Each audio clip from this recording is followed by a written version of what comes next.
Thrissur വാണിയമ്പാറയിൽ pickup വാനിടിച്ച് 2 മരണം. മണിയൻകിണർ സ്വദേശി Raju, Johnny എന്നിവരാണ് മരിച്ചത്. ഡ്രൈവർ ഉറങ്ങിപ്പോയതാണ് അപകട കാരണം.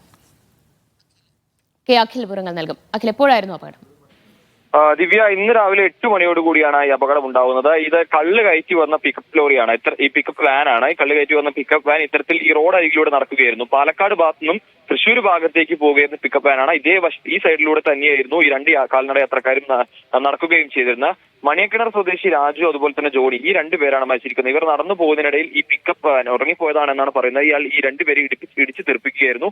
സംഭവ സ്ഥലത്ത് വെച്ച് തന്നെ 2 പേരും മരണപ്പെട്ടു എന്നാണ് പറയുന്നത്. ഈ ചായക്കടയിൽ നിന്നും രാവിലെ ചായ കുടിച്ച് തിരികെ പോകുന്നതിനിടയിലാണ് ഈ അപകടം ഉണ്ടാവുന്നത്. ഈ വാഹനം വേഗത്തിലായിരുന്നു എന്നും പറയുന്നുണ്ട്. എന്തായാലും ഈ ഉറങ്ങിപ്പോയതാണ് അപകട കാരണം എന്നുള്ളതാണ് പ്രാഥമിക പോലീസിൽ നിന്നും വ്യക്തമാകുന്നത്. ദിവ്യ, പിക്കപ്പ് വാൻ ഇടിച്ചാണ് അപകടമുണ്ടായത്. ഡ്രൈവർ ഉറങ്ങിപ്പോയതാണ് അപകട കാരണമെന്നാണ് വിലയിരുത്തൽ. വിവരങ്ങളാണ് അഖിൽ നൽകിയത്.